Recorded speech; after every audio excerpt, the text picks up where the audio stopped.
Welcome, everybody, to Drek, episode number wherever I depend to edit this. I'll probably just throw this up, so this will probably be episode 2. But hello, it's Ensign Gru and I'm Jim. Ensign Jim, and we're here to talk What? about. He's dead. Jim joke. Oh. He's dead Jim joke. That's true. I mean, but we have a long history to go with this series, so maybe I'll save that to the last episode or something. Until then, I'll just be like, he's dead. What? You're right here. What are you talking about? Anyway. Interesting bit of trivia in the run of the first show of the original series. He never says he's dead, Jim. The closest he comes is he's dead, Captain. Yeah, it's like Luke, I am your father. He just goes, no, I am your father. It's one of those famous or Play It Again, Sam from Casablanca, which we've talked about before. He never says play it again, Sam. He just goes, play it.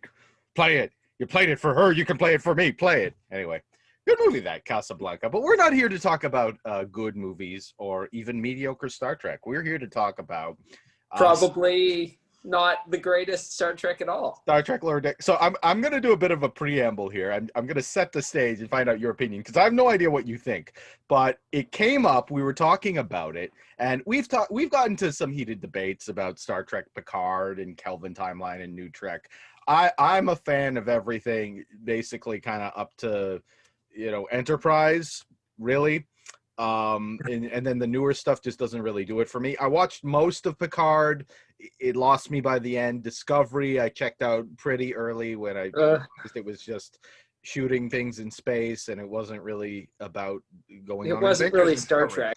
I am excited for what is it? Strange New Worlds, the Captain Pike show they're making, because it seems like more of a return to form. We're just going to go off, have adventures of the week, find phenomenons in space, ethical dilemmas, go down to a planet, fight some cool monsters, things like that. More kind of episodic Trek. That's kind of what I'm looking for, which is why we both like the Orville.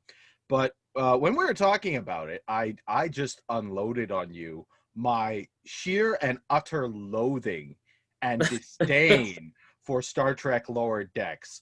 And what I said to you was I said, Jim, like, we'll do it right here, right now. Jim, what are some things that make Star Trek Star Trek? Just give me a list. Well, so it's an adventure in space. Mm-hmm. So you've got adventure of the week, maybe quite often new alien of the week, but sometimes it's just a problem with the ship. So new problem of the week. There's a moral of the story. So there's lesson of the week. And it's character driven. Especially the shows in the 90s, like the Next Generation, Voyager. It's very character driven, and that's what I'm looking for. And that's what I was lacking in Picard. I liked Picard, but it's not as good as the Next Generation. Yeah, because it's one 10-hour episode.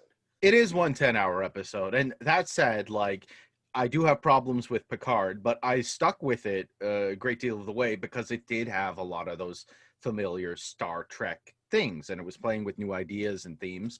The idea that they've kind of played with this before in the movies, but the idea that the home planet of a major race is wiped out, and now they're kind of expats across the galaxy and things like that. That's cool. The idea that, we've reclaimed a couple of Borg, now we're going to make this a regular thing, and there's going to be a whole population of XBs. That's cool. There's a lot of neat ideas building on the Noonien Soong lore. I mean, like, of course, that's rich to mine. There's a lot of good stuff in there, and there's a lot of stuff that still is basic Star Trek.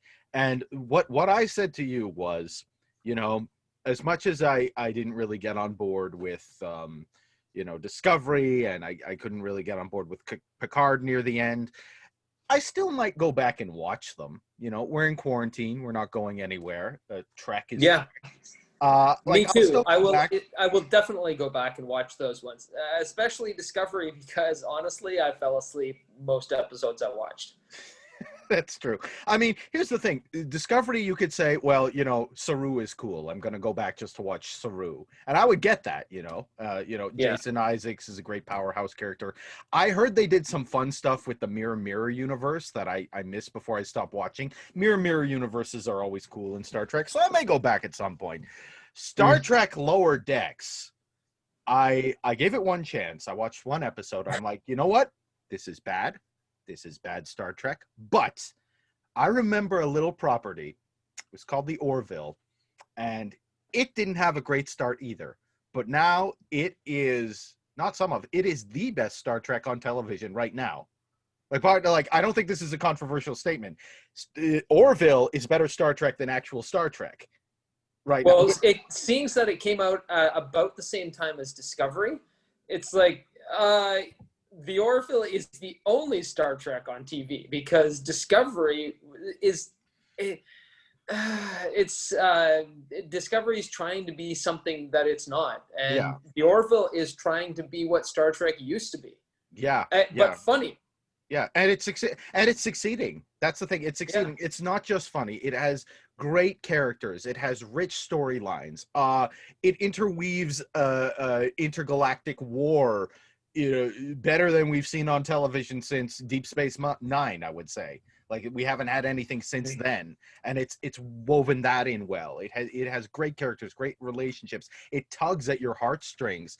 It at its best is as good solid TNG. I'll say that hands down. Maybe not as good as the best TNG, but hey, it's only like 2 seasons in.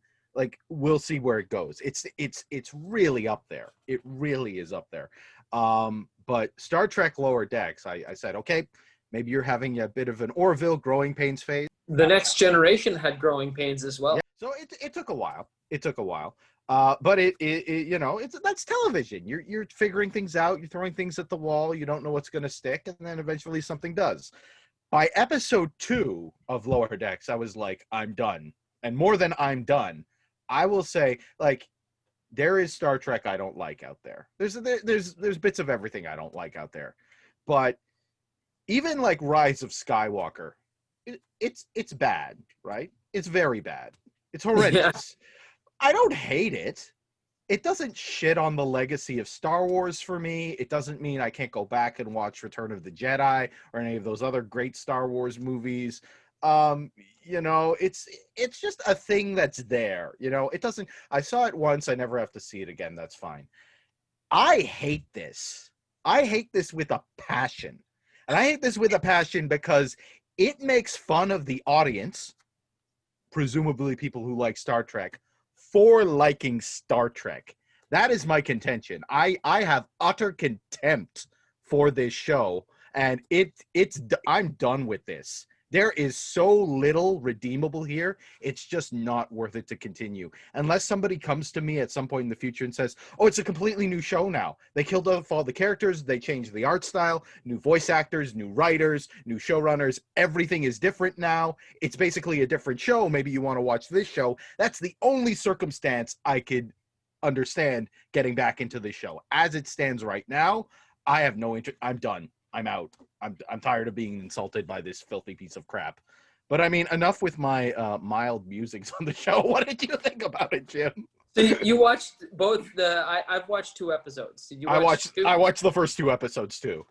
Okay. So I would say that the first episode was pretty bad. The second episode was better. I'd rate them at like 2 out of 10 and maybe 3.5 out of 10. You're too nice. But you know what? So what I don't get is I didn't feel like, as a lifelong Trek fan, I didn't feel insulted by them.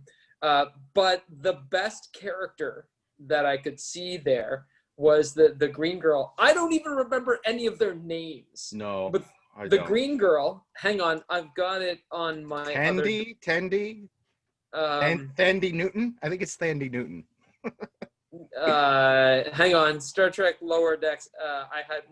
Tawny Newsome plays she plays Mariner. That's the character that is like asshole Wesley Crusher.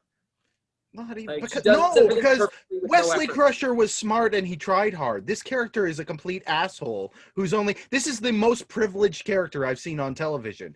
Her daddy is an admiral, her mama is a captain. She The does captain zero of the work ship. and she still gets to be on a starship. I don't remember what class of starship, but it's still the Cerritos is a pretty big deal. It's not like the Enterprise prize. It's not like a flagship or anything, but I mean, it's still you still get to be on a starship in Starfleet. Okay, so the premise of the show is interesting Right. because it's the ship that goes in after first contact to like work out all the nuts and bolts of the alliance. Mm-hmm. But yeah, honestly, yeah, she's perfect at everything, and the guy I have to Without look trying. again. Without trying.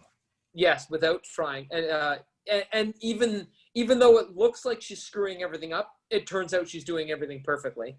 And then there's the guy, Boimler, who does He nothing right, works his ass off. works his ass off. He He's the studies. He Wesley works. Crusher. Well, no, because he's not. I mean, I relate more to this guy because he tries hard and he still fails, which is And more nothing human goes and more right. relatable.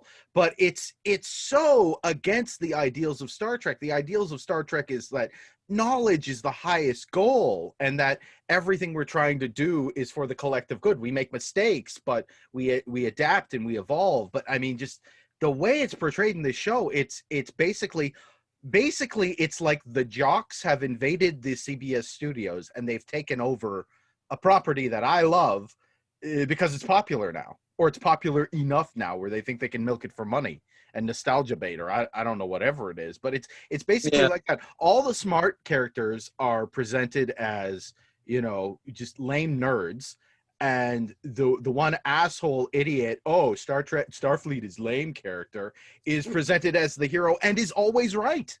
They're yeah, always right.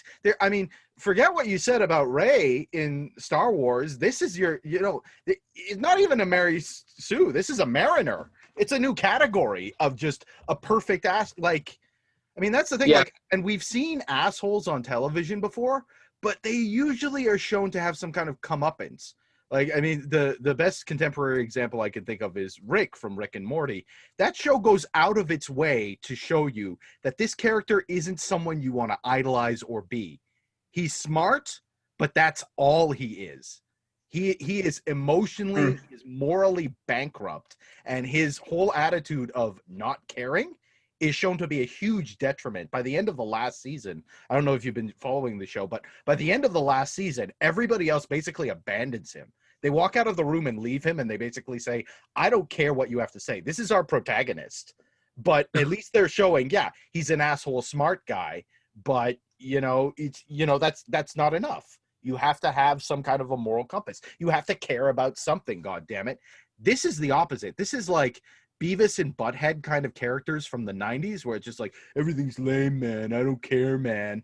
But you're yeah. supposed to think, but they always turn out to be right in the end. Well, they're all four of the main characters in Lower Decks are one dimensional. There's Mariner is arrogant and is right all the time, and Boimler works his ass off and nothing goes right for him. That's his only dimension. There's the engineer who's he's a cyborg, yay! And I mean there was a couple of funny instances.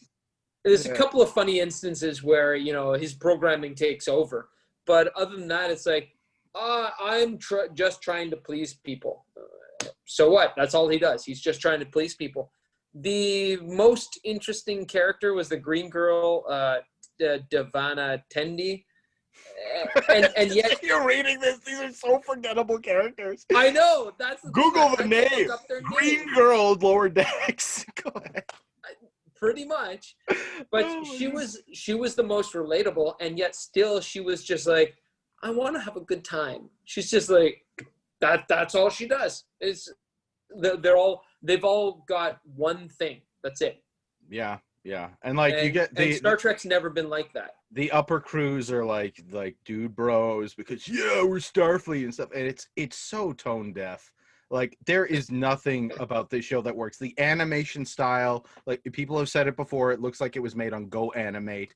It's just, it's creatively, there's nothing creative here. It's so boring to look at. You see Well, any I other. could forgive. I can forgive less than perfect animation because I look at The Simpsons or South Park, and they have very basic animation, and they're two of the most popular cartoons in history. Yeah, but in their heydays, I would say South Park is still having its heyday. The brilliance of South Park is because they do it in 6 days and everything is ripped from the headlines. It's evergreen, right? They can tackle any topic because the Yeah, but what animation I'm style, saying the is they writing have is there. The writing yeah is there. yeah, but their animation is like 40 years obsolete. It's like it's very very basic animation, and yet because they have good writing, it works. Lower Decks has Yeah. neither. I have a lot to say about the South Park animation style, but like you're right, on the surface level, it is, it's not construction paper cutouts. That's the aesthetic they're going for. It's not supposed to look good, but it's witty, it's funny, it's smart. A lot of Yeah. effort goes in. A lot of effort goes into making a South Park episode. So Oh, you I can don't forgive doubt it. things that aren't aesthetically pleasing. I can and get that. and that's why that's what I'm saying is I can forgive the animation. Lower Decks animation it's fine, Yeah. uh, Yeah. but it doesn't have anything else that interests me. That said, though, I didn't feel insulted by watching the show. I watched 2 episodes. I might watch a third. There's supposed to be 10, I think. Hang on. Well, there's 5 out now. Yeah, 10. So, and they're working on a second season. So it got enough viewership, probably because of COVID. Maybe if it came out in 2019, it wouldn't have lasted. Yeah. I mean, my thing, I guess, with this show is, who is it for? Because people who don't like Star Trek, they're not going to watch this. Like they're not. There's no jokes here. Like, do you remember how the first episode ended? The first episode ended by our main character, Ensign John Ralphio. I'll call her that because she reminds me of that character from Parks and Recreation. Sounds exactly like him. It's uncanny. What a voice performance, if you can call it that. Anyway, it's just listing shit from Star Trek. Deanna Troi. Do you remember Deanna Troi? Yeah. Or Geordie LaForge. Do you remember phasers? These aren't jokes. It's not anything. It's Ace and Denton. You're just listing shit. That's all it is. It is so lazy. Hey, you know how Ferengi kind of look like goblins? That's a thing. It's so just, I don't know what it is. It's like you're not even. Yeah. It's there's no effort. It's like you went on Memory Alpha and you Googled popular Star Trek words and you just put them on a page instead of writing jokes. Don't you have people that write you jokes, CBS? Like, And the it's so second episode, lazy. This is the such a second lazy episode show. ended where we thought that our perfect mariner made a mistake, and then it turns out she took a dive to make the other guy look good, which is Yeah, like, yeah. and she's still arrogant about it. This is what I hate about the show. So and it's from the second episode. The second episode, our two protagonists are stranded on the planet. You Try Hard and Asshole, right? So Try Hard has studied books on civilizations, and he mentions one of the species. He's read 4 different books on this one species. He keeps trying to make their way through so they can get off the planet and fulfill their mission, and he keeps fucking up, right? But she has traveled a bunch, I guess, because she's got all that privilege. Daddy's an admiral, mama's a star captain, doesn't have to try to get her position. So she's traveled around a lot. She's got street smarts. She doesn't really know where that comes from. Then he's wrecked by this, right? He's like, I try so hard and all I do is fail. He takes off his comm badge, he throws it on the ground, and he's just like, I'm done. If I can't get anywhere, like, then what's the point? And it's kind of heartbreaking, right? Then they run into a Ferengi, and it turns out that he's got a little knowledge on the Ferengi because she hasn't encountered them or whatever, and he gets them out of that one situation. Now, that in and of itself wouldn't be anything spectacular, but it would be classic Trek. We got two Yeah, people at that would be odds, fine. That was a fine story. two opposing views, right? But then at the end, we realize, oh, it's not just about having book smarts or street smarts. You kind of need a little bit of both. They're learning from each other. Then what do, Jim? Then what do after Then this? they showed that she set up the entire situation. She was friends with the Ferengi, and so basically she took a dive so that the other guy felt better, which makes her still a know-it-all and really arrogant. And then she was still perfect. arrogant about it. And what the actual fuck, CBS? This is bullshit. And this Jim, like the protagonist is annoying and unlikable. Like we've had unlikable protagonists before. It's all in kind of how you write them. You and I have talked a lot about, like, we love playing villains. These aren't people we want to hang out in a bar with, get a beer with, but they're people that are fun to watch. There is nothing fun to watch about this character. She's not enjoyable. She's just obnoxious. She's like a hyperactive child with too much sugar who's just a complete pain. It's like you're at a kid's birthday party and there's that one really bratty kid that won't leave you alone. People generally don't want to be in that situation, right? But this is our protagonist, and at the end it's like, oh, maybe she learns a little something, grows a little something as a character. Okay, I can work with that. Nope. If you're boys and girls, if you're an asshole and you never try, then you'll succeed in life by just being awesome. It's so bad. What I think is that such garbage. What I think is the real tragedy is that the Tryhard, he could be an interesting character and he could be a successful Starfleet officer if he wasn't around her. He studied hard and he could probably develop it. I could see him as Picard when he first on like his first deep space mission. The guy's worked hard. He hasn't had a perfect time so far, but he can develop into more, which is the only glimpse we've seen of Picard when he was young was that one episode where he was on death's door, and Q sends him back in time to relive his youth, and he was the guy who he wasn't perfect. He wasn't perfect. There were things that he screwed up in, so he worked twice as hard to make himself better, and he became better. And then eventually he became Captain Picard. Yeah, and this guy could be that, but he's got this chick just like, everything's perfect. So it's like, why even bother trying? I'm out of here. Yeah, and there are things that tackle that better. Monsters University, fucking kids cartoon, right? The whole premise of that movie is Mike Wazowski really wants to be the best monster. He really wants to be, but he's just not scary. Just in his DNA, he just doesn't have that. And it's devastating to him when he finds that out. It completely ruins it. He tries so hard and he fails. But the thing about that movie is he realizes that, oh, okay, maybe I'm not good here, but he ends up really helping his friends because he's really smart. He may not be scary, but he knows what scary is. And it's really satisfying. The movie ends with they don't actually get to go to university to become monsters, so they end up working in the mailroom and work their way up. Really, really satisfying movie. Like, a lot of people didn't like it. It's a sequel, whatever, blah, blah, blah. But there's a lot of things there that are just really, really nice. And so much, this freaking animated kids sequel is better than this CBS flagship adult animated cartoon, and it's just based on one of the biggest properties of all time with one of the most die-hard fan bases of all time. And it's just, you can't get it right at those fundamental levels. Like, it is so disappointing and unsatisfying. This is bad writing. And you know what, you're right, Jim. I always say, if you just fix your problems on the page, sometimes that's enough. Because you know what, the sound might be off, or that might be out of focus, or your actor pulls out, or whatever. A million things can go wrong, right? But if you have the blueprint right, if you have your foundation right, which is the cheapest thing to get right, just do enough drafts. That's all it is. Just do enough, just work on it.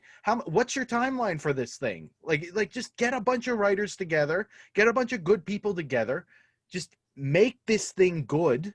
And like that's it. And that's what the next generation did. I won't go on to say the 3 series that came after it, they had a leg up because there was already the Next Generation team, who some of them went to Deep Space Nine, some of them went to Voyager and Enterprise. Yeah. But in the first season, they're coming back from a hiatus of like 20 years. Yeah. And they're like, okay, we got all new people.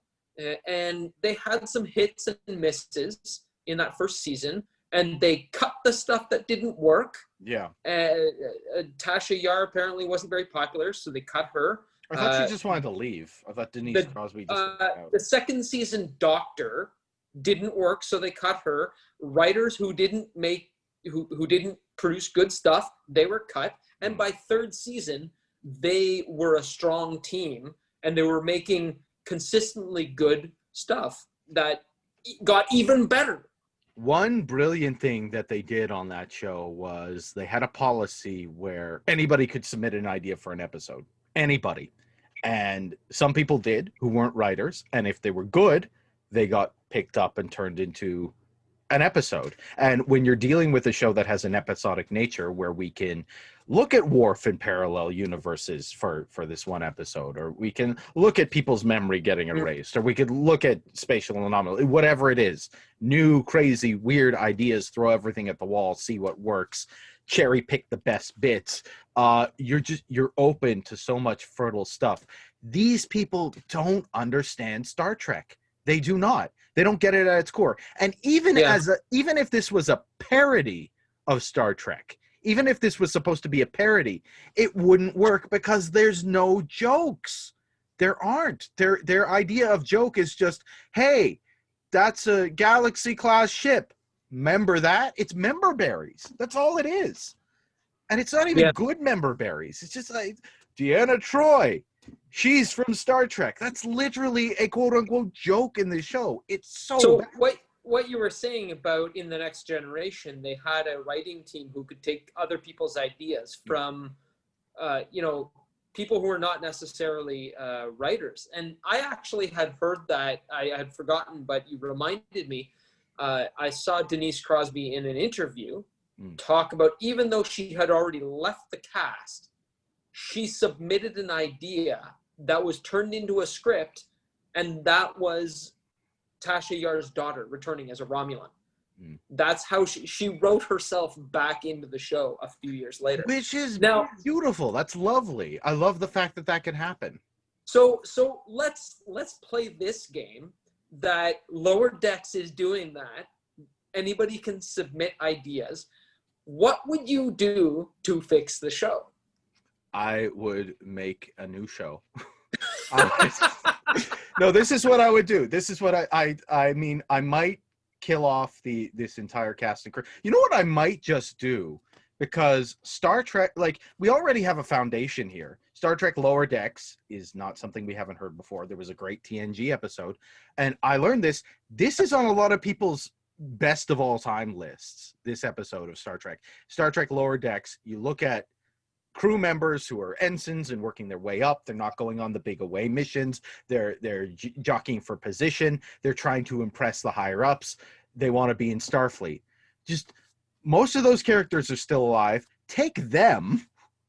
Pick up where we left off with them. Like, you don't have to work that hard. Pick up where we left off with them. You see the Cerritos flying off into a sun or something, and then you see them on the deck of the Enterprise where they were, Enterprise D, I think it was, Picard's ship, and they're just like, well, that's a shame, and then they just go on about their lives, and you know that Vulcan is still very, very straightforward and trying to figure things out, but he doesn't get people. And you have that one guy that's really obsessed about how everybody thinks about him. You have that medical ensign who's got issues with her boyfriend and things like that, and trying to figure things out. And you have all of these characters, right? And we just pick up with them, and we just continue with them. Like that's where I would start. I mean, that's where I would start, in a writer's room at the very least, and have people pitch from there. But no, I would throw baby out with the bathwater with this thing. I would get rid of everything. The art style has to change. The voice cast is just, maybe it's not even the cast. Maybe it's the voice direction. I don't know. But I mean, it's terrible. Get rid of all that. I don't know how much Damon Lindelof is involved, but if he is, even I think he's executive producing or something. I have no idea. But if he is involved, even tangentially, just cut those ties. Fuck, I would get someone really creative and really passionate. I would get like a Simon Pegg or an Edgar Wright or a Taika Waititi. I would invest in that. Invest in big names who care about the property, and I would get them involved, because you know what? That's what fucking Mandalorian did. They got Taika Waititi, they got Dave Filoni, Bryce Dallas Howard directed an episode. Yeah, I don't think Lower Decks can afford Taika Waititi. I mean, now he's a big name now. I think he could direct their next film, but they can't afford him for an animated series. But I don't know though. Like, it's not like animated cartoons now are pretty big. You know, like, I mean, some of these things. Sure, if you're The Simpsons or Family Guy. No, but Lower Decks is falling flat on its face. Yeah, but it's got such a rich intellectual property. Look at the production values on Picard or Discovery. Now, I mean, I've complained about those shows, but I mean, in terms of the production values, like they're really high. You know, a lot of work is going into making these things look amazing. They look amazing. Absolutely. This can look and sound and feel amazing. Oh yes, I'm just saying with what they've got, they can't afford Taika Waititi. The only reason he worked on The Mandalorian is because Disney is actually richer than Jeff Bezos. So some guy named Mike McMahon is the showrunner for Lower Decks. And why does that name sound so familiar? I gotta Google this now. I've got it right here. He is. He did Solar Opposites on Hulu. Really? That's so surprising. He was a writer and producer on Rick and Morty. But those shows are actually good, if not great. What the hell happened? But the guy who's in charge is Rod Roddenberry, who never watched Star Trek when he was young. And he did not pick up Star Trek until Gene Roddenberry died. So man, this is like a Game of Thrones thing. Then it's like, I think Rod Roddenberry just doesn't understand what Star Trek is, because he's been executive producer for 3 Star Trek series now. Lower Decks is the most recent, but Discovery and Picard. And Picard was a fan series for the people who love The Next Generation. And Discovery is not really Star Trek, and Lower Decks is bad Star Trek. No, it's just that it's not even Star Trek. These are all from the mind of Rod Roddenberry, and I don't. Not only does he have one of the worst names ever, but he doesn't get Star Trek because he didn't grow like he never. He has said he never watched it until after his father died, and why not? And he didn't pick up the mantle. Like, he didn't take on. He's CEO of Roddenberry Entertainment, which he took over in 2001, which heralded the end of what they were doing, everything they were doing at the time, because he took charge when they were developing Enterprise, and Enterprise was the worst watched, like the lowest viewership of any of the series they'd had so far at that point. So I just don't think he gets Star Trek. It sounds almost like he maybe doesn't even really care. But I mean, that's my thing. If you don't care, he's not as involved as Gene Roddenberry was. No, that's true. He was always very hands-on. He had some good ideas and some kind of crazy ideas, which came about during TNG especially. But I mean, the guy had a vision. He really did. And a lot of you can say a lot of things also went downhill with like Rick Berman. Rick Berman didn't really, like, straight up said, I don't really buy the idea of this kind of utopian future and stuff like that. But he also said, this is Star Trek. This is the universe we're playing in. You still have to adhere to those rules. Like, so, like, even though people have problems with Rick Berman, he still got the sandbox he was playing in, even if he didn't always do things as he He bent the rules, but no, he was the showrunner for Deep Space Nine, wasn't he? And I for think Voyager. I think Voyager, he was very hands-on. I know that. Okay. But he was also one of the three in charge of TNG after Gene Roddenberry died. Yeah, yeah. And he was heavily So, involved in the movies and things like that. So, yeah. and so he knows what he was doing.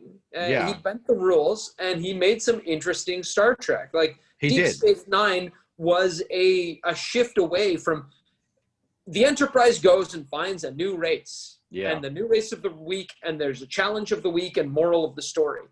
Deep Space Nine went, nope, we're doing something fairly different, but still very Star Trek. What I loved about Deep Space Nine is it's almost a compromise between traditional like TNG, because they would still have away missions and stuff like that.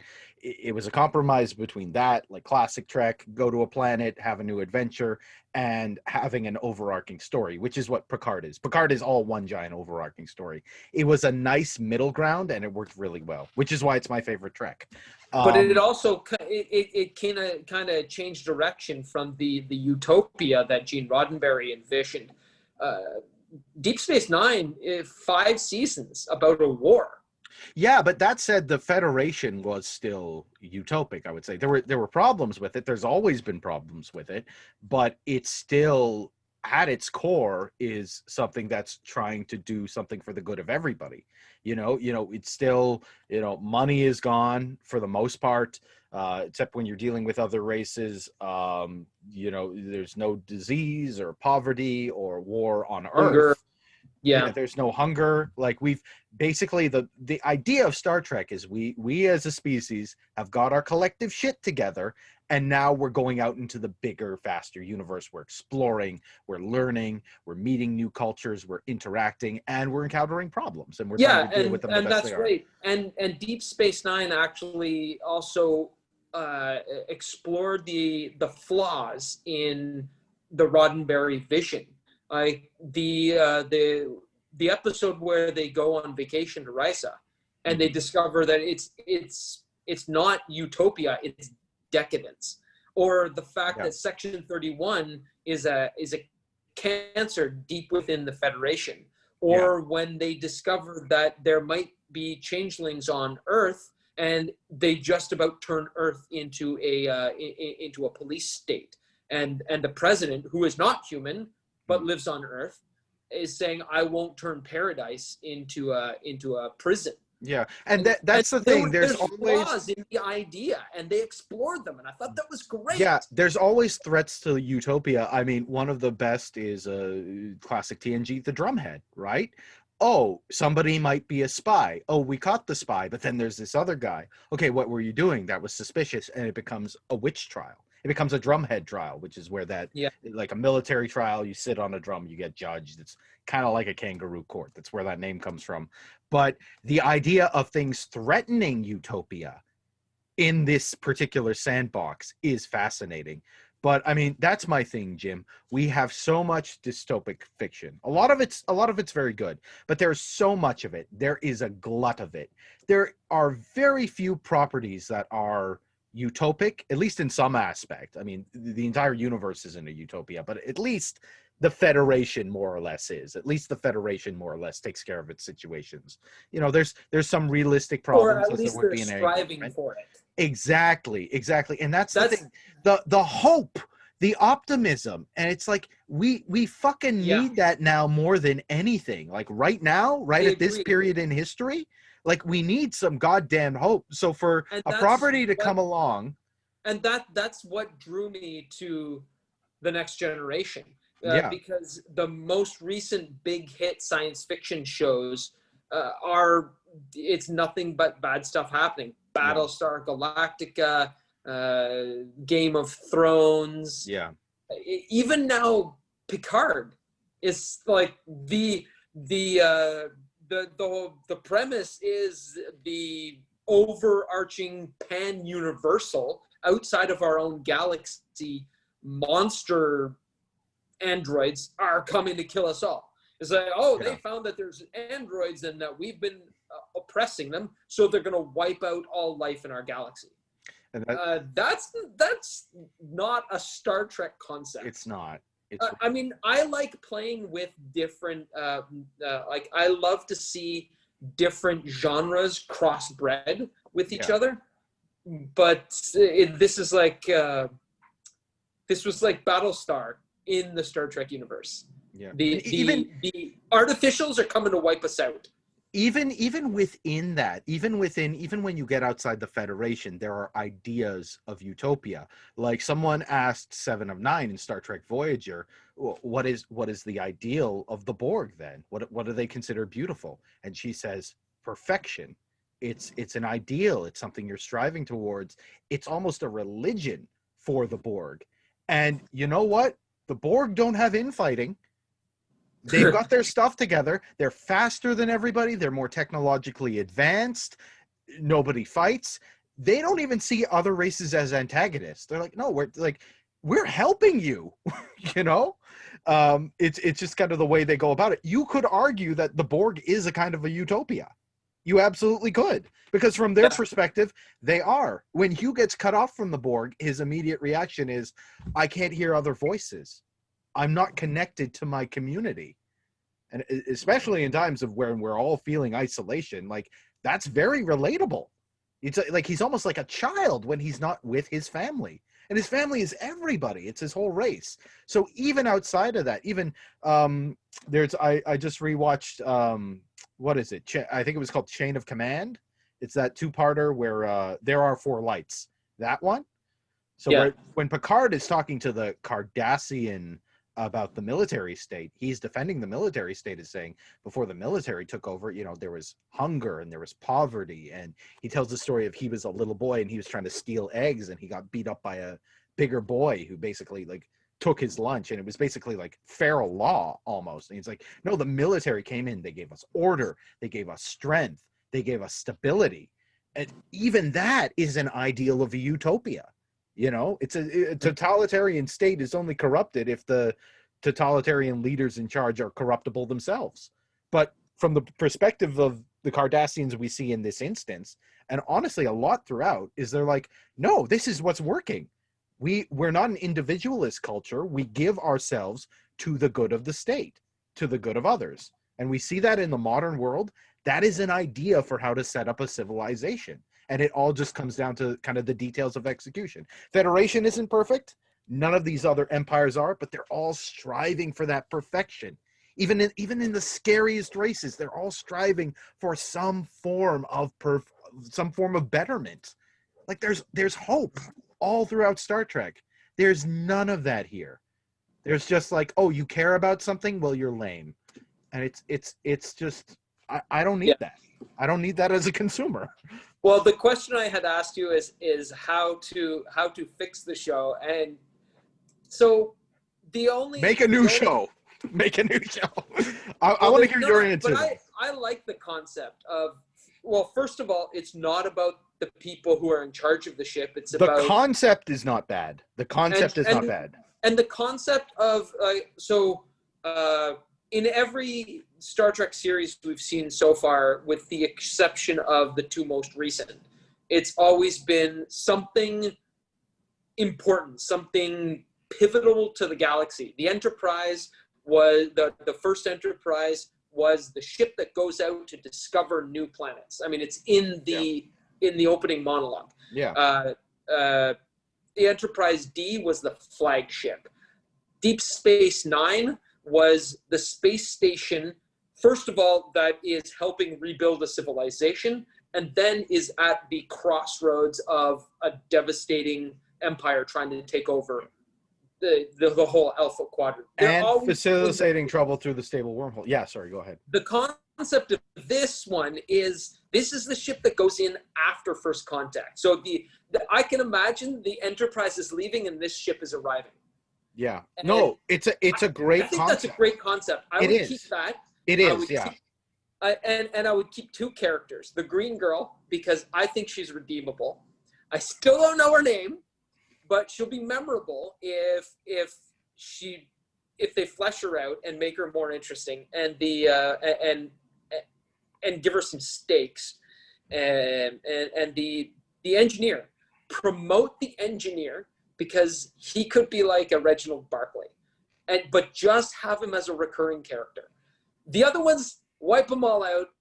New command staff, a couple of new ensigns, and a whole new writing staff.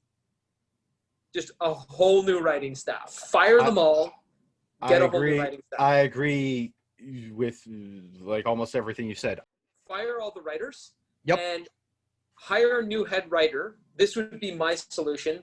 Hire a new head writer named Seth MacFarlane. But he's already doing the Orville, and it's better. So really, Lower Decks is a TV show that's unnecessary because we've got the Orville. It's completely unnecessary. And you know the thing, we're talking about this. We're going to do this at some point, our top 5 TNG.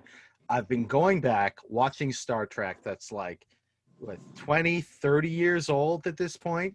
Some of these 1987 when it first aired. Yeah, and like, as you know, like, you're a lifelong fan. I'm a fairly recent fan. I only really got into Star Trek, I don't know, like 5 or 7 years ago, something like that. Fell in love with it, obviously.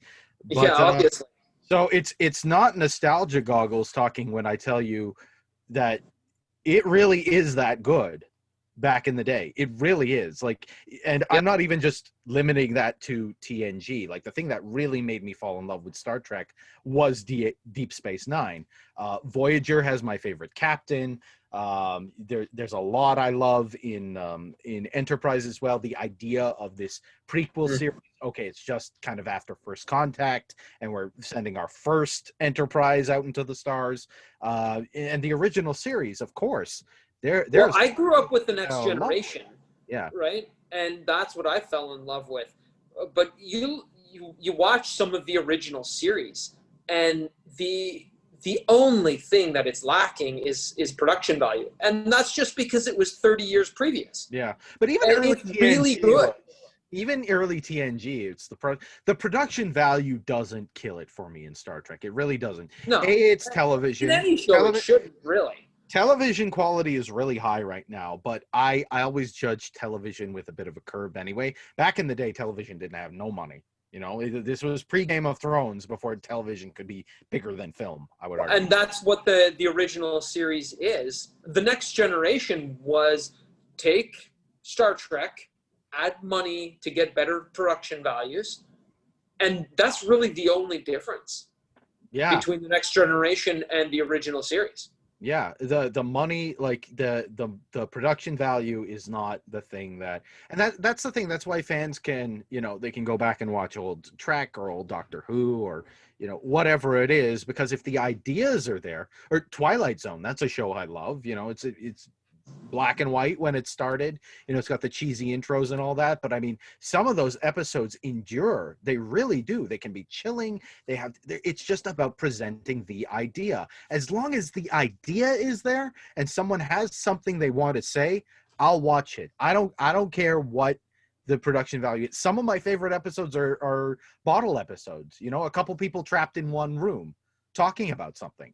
You know, you don't need really high production values if there's something you want to say, because even if it doesn't come across, if there is something inherently of value in what you're trying to convey, the message, if there's some passion behind it, then I can get behind it even if it fails. I can get behind it even as a failed experiment, and I'll defend to the death the what is it called, the Last Jedi as being maybe not the greatest Star Wars movie, but still, it's a better Star Wars movie than the Abrams films because Rian Johnson had something he really wanted to say.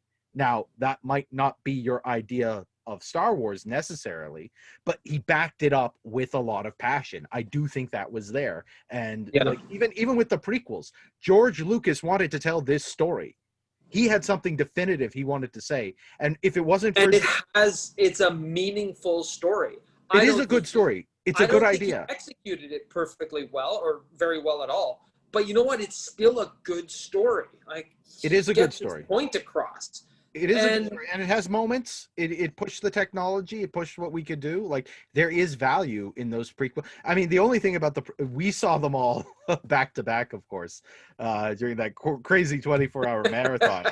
The only really thing, if I'm just watching a prequel movie, maybe with the exception of Phantom Menace, which I find kind of boring, I can find enjoyment in things about all of them. It's just when you get to that original series where you're just like, oh, this is so much better.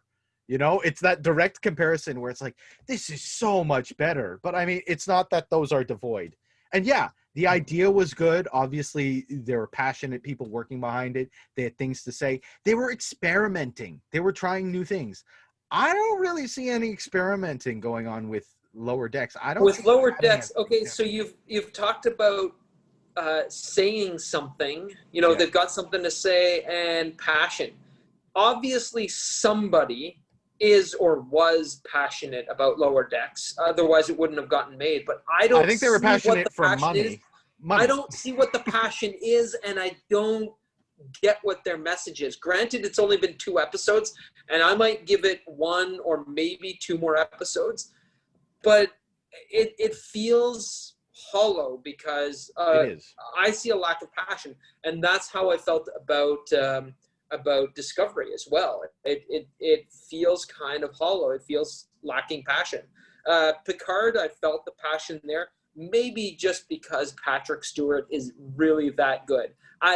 He wanted to make the He's 150 years old and he still got it. Well, he wanted to come back. Like he had stipulations. Like he didn't want to be in the captain's uniform or anything like that. He had ideas about how this series should be. So that shows a little something. And I think all the returning cast also really want to be there. Like that seems like you get Will Riker and Troy on screen again. It's like, yeah, they seem like they're having fun and they're delighted to be back in Star Trek. That was actually my favorite episode of Picard, is just seeing them again.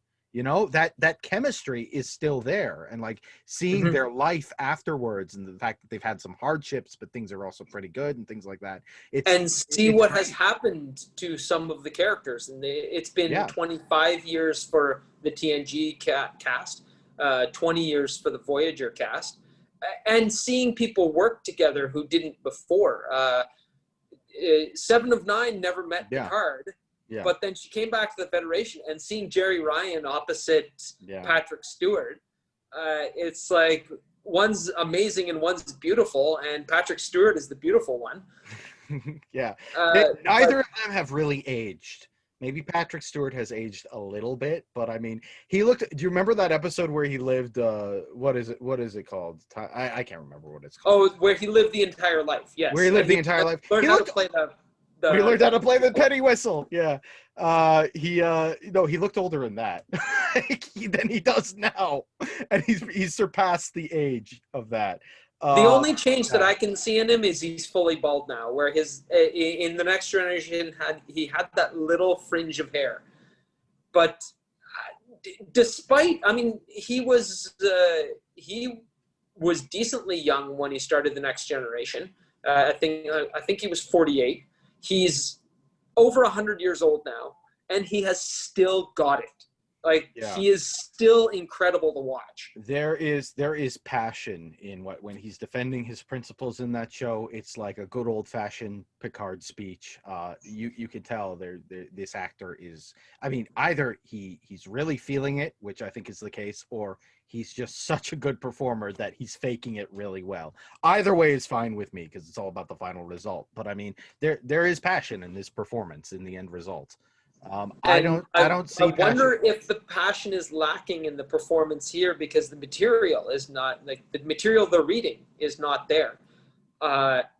If I was to recast it, I would just take all the voice actors from Star Wars Rebels. I would just take them because there was so much passion in them. Yeah. And that's another thing. You're talking about Dave Filoni properties, that and Mandalorian. I think that was Dave Filoni. Well, he did Clone Wars. I know that for sure. He did that in Mandalorian. A lot of passion in those projects. And that's why Mandalorian works. What's his name? Iron Man director. What is his name? Favreau. He clearly really wanted to make this space western man with no name going on episodic adventures in this gritty world, aftermath of the Empire. There's a vision here. It looks great. It sounds great. The performances are on point. Oftentimes very little dialogue, guy with no face conveying a huge, and a puppet conveying a huge range of emotion, and like you feel for these characters. Like all of these characters are likable too. I gotta say, like, Yeah. I don't think there's a single unlikable character in Mandalorian. There's not a lot of characters, but I like them all. Like, even they go down to that they're defending against the AT-AT and they're, or ATST. I don't remember. Actually, I got to give an Walker. addendum here. Let's for the new cast of Lower Decks, let's hire the cast of Star Wars Rebels, and also hire a bunch of the writers, and then the guy who played the Mandalorian, make him the captain of the ship on Lower Decks, because basically he's a voice actor, because he never took the mask. Well, no, he took the mask off once, but we barely ever see his face. He's basically a voice actor. And now I think another way to fix it is Lower Decks is geared towards, it's an adult cartoon. Yeah. Rebels was really successful. It was geared towards a younger audience, but it worked for adults as well. And I think that's the mistake that Lower Decks has made. It's, if you gear it towards a younger audience and make it PG, I think it just works better. It still had more. It still tackled adult themes, I would say, better than this adult. Yeah, and you can do both. Look at the Muppet Show. The Muppet Show was for kids, but there was adult jokes. Yeah. Snuck in there. Yeah, exactly. You can make good adult animated humor. You can make good adult animated sci-fi. Rick and Morty and Solar Opposites are great. Solar Opposites is a surprise hit. Like, I don't know if you've seen it. It came out of nowhere on Hulu, and it's just something else. It's a lot of fun. It's adult sci-fi, but it's doing so much better than this is in terms of what it's. And again, the creators, Justin Roiland from Rick and Morty, the actor from Rick and Morty's, was a co-creator on this, really had something they wanted to say and explore, and it was different than his other property. Like, there's a clear idea here, and even there are jokes and themes happening in the background that are so nuanced, and they get the tone right and they get the jokes right. I'm not going to say too much about Solar Opposites, except just go see it. Don't watch Lower Decks. I'm writing it down right now. It's so good. The Opposites. The premise is aliens land in suburbia. They crash land in suburbia, and they're living in suburbia. That's the get-go. Okay. And it's really good. And here's the thing. They're not hiding. They're not in meat suits or anything. They're just walking around as aliens. And everybody just knows. The spaceship is crashed on top of their house. And people just know, oh, hi, alien neighbor. Like, it's got that kind of a vibe. It's really light, but there are some dark things they do that are really satisfying and fun. We got to talk about this show at some point. I'll have to look at it. It's like one season, 8 or 10 episodes. It's easy to binge. It's half hour. It's great. It's great. So you got something like that can do sci-fi and humor together. Yeah. And there are shows that have been successful in feeding younger audience and older audience, and also feeding old fans and new fans. I think I want to bring this up as an example. Cobra Kai. Okay. Cobra Kai is great at feeding the fans of the Karate Kid. Yeah. The original, not the Kung Fu Kid. The original with Ralph Macchio, and they bring back William Zabka and Ralph Macchio, and they're the old guys now. They're the original Karate Kid guys. They're the old guys and they're feeding the old fans, but the other stars of the show are high school kids, because it was a high school kid movie and this is a high school kid TV show. Yeah. And it's bringing the old and the new generation together. There's jokes, there's conflict, there's adult stuff, there's adolescent stuff, and it all works well together. It sounds like the people making Cobra Kai, I'm not a huge Karate Kid fan. I've seen the movie and whatnot, but it sounds like the people making this really cared about the property they were making and wanted to do right by it. And I think Ralph that makes all Macchio the was one of the guys really pushing it. He was Daniel LaRusso, and he still is in the new show. I think he was one of the people really pushing it. And just like Patrick Stewart really pushing Picard, he's one of the bosses on the show. Someone really wanted to So make there's these. passion in Picard. There's definitely passion, and they're trying to say something. It might not be perfectly executed, but it's a hell of a lot better than Discovery or Lower Decks. Yeah. I mean, Lower Decks for me is just it's the bottom. I might go back and pick up with Discovery. Again, there is good stuff in it. It's more modern Trek. It's more about action and battles, but that kind of happened with it. Kind of happened with the TNG movies. They got more, Picard's running around with a machine gun in that one and things like that. Nemesis was very much an action, dark sci-fi action flick. I like Nemesis, actually. I liked it. The send off for Data, I thought was very sweet. Well, hey, last time we did talk about how Star Trek seems to be better at doing TV shows because their movies generally they're action movies, and that's not what Star Trek is necessarily just about.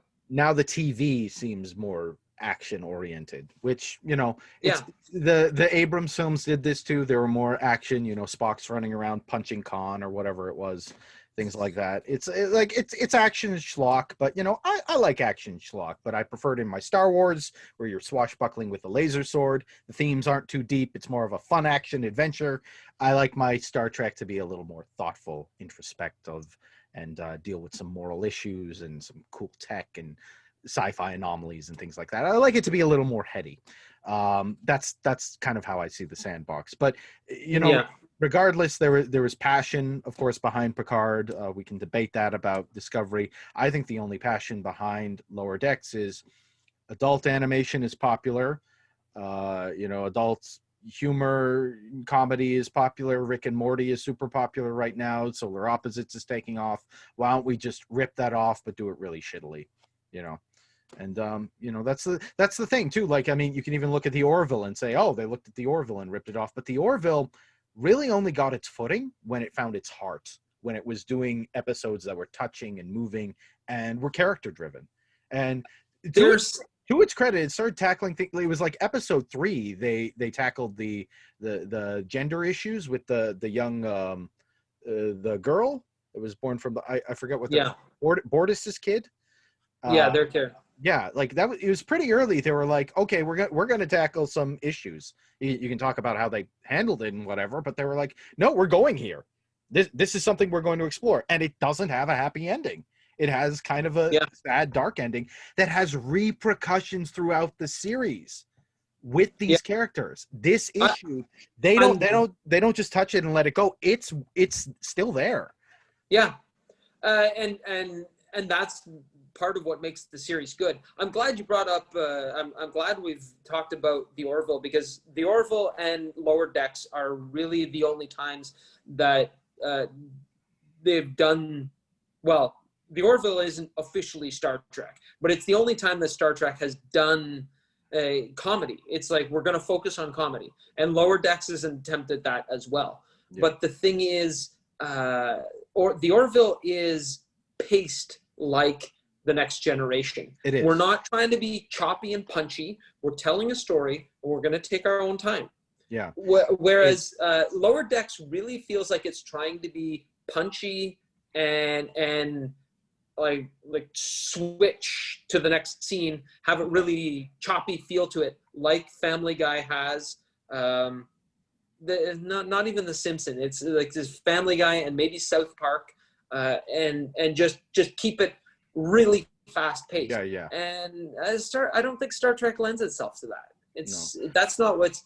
It's like if you watch Superman Returns, it feels like Superman 2. It's paced nice. It's a sedate and it's a stately pace. Yeah. It's a sequel. It's essentially a sequel. It's definitely a sequel. It's got a stately pace to it, and it feels regal the way Superman is very high status. Yeah. Like the character, and that's how the film felt. And then when you go to Man of Steel, which was just a couple years later, there's a completely different feel to it, because It's not 1970s Superman. Yeah, It's this Superman, the Superman in Man of Steel, seems like he would hang out with Christopher Nolan's Batman. It's kind of a gritty, it's a more realistic world. It's shot more like a realistic movie. We're dealing more with character themes and things like that. We're looking more introspectively about Superman. There's a lot of kind of real world gritty feel to it. Even in terms of the flying sequences, I actually just quite in like the pacing, even. Well, I mean, yeah, it's a different pace. Like Man of Steel did a lot of great things. I like the film, but it feels different. They feel different. It feels different, and things come at you fast. Yeah, he's already grown in the original Superman, the 1976, I think it was. With he takes an hour just to get Yeah, you don't see Christopher Reeves until 45 minutes or an hour in, and maybe it's a thing about modern television. They're fast paced. The Marvel Netflix or Game of Thrones or Family Guy, even though Family Guy is 20 years old now, everything comes at you fast. Whereas the Orville, it feels like the next generation. Not just because it looks like it and the people act like it and it's written like it, it's paced like it. The editing is so well done in that we're not throwing a bunch of stuff at you. It's like, here's an idea, think about it. You thought about it? Okay, here's the next scene, new idea. We'll come back to the old one in a few minutes. Mm-hmm. Now, I need to wrap up here, but I am going to ask you one final question. Are you going to continue to watch Star Trek Lower Decks? I'm going to give it one more episode, and if that episode is any better than the first episode, I'll give it a fourth. It's like one or two more episodes just to see if they can get their act together. Okay. Because, I mean, I gave The Next Generation like a half a dozen episodes, and a few of the first episodes were kind of hit and miss. The Next Generation was never this bad.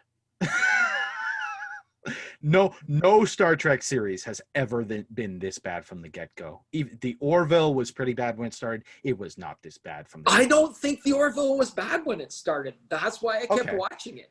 Okay. I thought it was pretty bad. I do think it found its feet fairly quickly, and that's when it decided, okay, we're not going to be wacky Seth MacFarlane humor centered. The humor got better. That was part of it, but it became more of a drama, I would say. There's still funny elements, but I mean, the comic relief character Scott Grimes had a huge emotional arc that was really sad in one of the episodes centered on him. Like I think they did that with the comic characters. I think 2020 television in this day and age, you have to hit your stride by the second episode at the latest, because there's so many hundreds of TV shows, so many hundreds of television stations. Whereas The Next Generation, when they started in 1987, there was 4 major television studios making TV shows. So, and they're all trying to broadcast against each other. And if you like science fiction, Star Trek was the only thing to watch in 1987. So, well, maybe there was Quantum Leap, but I think that was CBS as well. So all the good science fiction was on one station. Lord of the Rings is really what kind of proved sci-fi and fantasy could be viable properties. And then, of course, Game of Thrones came along and said, hey, you can also do this on television. So the landscape has changed, certainly. Star Trek was not competing with similar properties back in the day as much as it is now, where we're inundated. But well, The Next Generation was competing against things like Cheers and Frasier. And despite that, I mean, science fiction is usually not the biggest category of literature or television. It's usually a smaller cult following. It's shifting that way. The Next Generation in the mid-90s, early 90s, I guess, just after Cheers, it was the most watched TV show of its time. Because the only thing that could beat it was Cheers, and Cheers wrapped up a season earlier. So that's saying a lot. In the early to mid 90s, there were hardcore dedicated science fiction fans, but it wasn't really mainstream. And the Next Generation kind of made it mainstream because it was the highest rated show of its time. And it won all sorts of Emmys. So I remember being a young kid, and it was still kind of like, I wasn't really getting into it now, but it's like the nerdy kids were kind of watching it, and I think I was more watching like cartoons and stuff at the time, so I didn't really follow it. But it still seemed kind of fringe, despite the accolades it would later get and things like that. But I think it's very different now, where the biggest moneymaker is a superhero film. You want to make money with a big budget, whatever, you make a superhero film. Or if you're Amazon Prime, you make The Boys, which is a superhero series, which is really good, although I haven't seen season 2 yet. But yeah, you're right. Superheroes is the big thing. Superheroes, which is sci-fi fantasy, I would say. Yeah, so Star Wars is big. I would say sci-fi. Star Wars is superheroes in space. Yeah, so it is. It's fantasy space. But honestly, I think the best superhero stories out there right now are the Marvel Netflix TV shows. Jessica Jones had a great first season. Daredevil had a great 3 seasons. Yeah. Luke Cage had some great stuff. The Punisher was pretty good. The Punisher, when he showed up in Daredevil, was astonishing. Yeah. And The Mandalorian, a TV show about, it's based on a product that is superheroes in space with laser swords, and you see none of that in the Mandalorian. It takes place almost completely on planets. There's no guys with laser swords, and the Empire and the Jedi are mostly gone. Yeah, you don't see them in the show anyway. It's great. Go watch The Mandalorian. Go watch basically anything we've talked about that isn't Star Trek Lower Decks. I'm not going to continue with it. I don't need this. It's such bottom of the barrel content for me, and there's so much out there I would rather be watching. If you come to me and you say, "Hey Joel, they killed off Ensign Asshole. She's dead now. It's a new main character," I might pick it up again. But barring some, then I will report back to you. Barring some huge overhaul. The next episode might just be you telling me how bad the next few episodes are. Who knows? But, barring some huge overhaul, I'm out. There's a lot of better stuff I'm watching. I just finished watching Better Call Saul. The 4th or 5th season of that, which is amazing, which is fantastic, which is some of the best shot television I've ever seen. The camera work is it's better than anything I've seen, quite frankly, on television. So and in terms of some movies, quite honestly, and it's really well written, and the characters and everything. So there's a lot of good content out there. I don't need to be wasting my time with this right now. So I think the final word for me.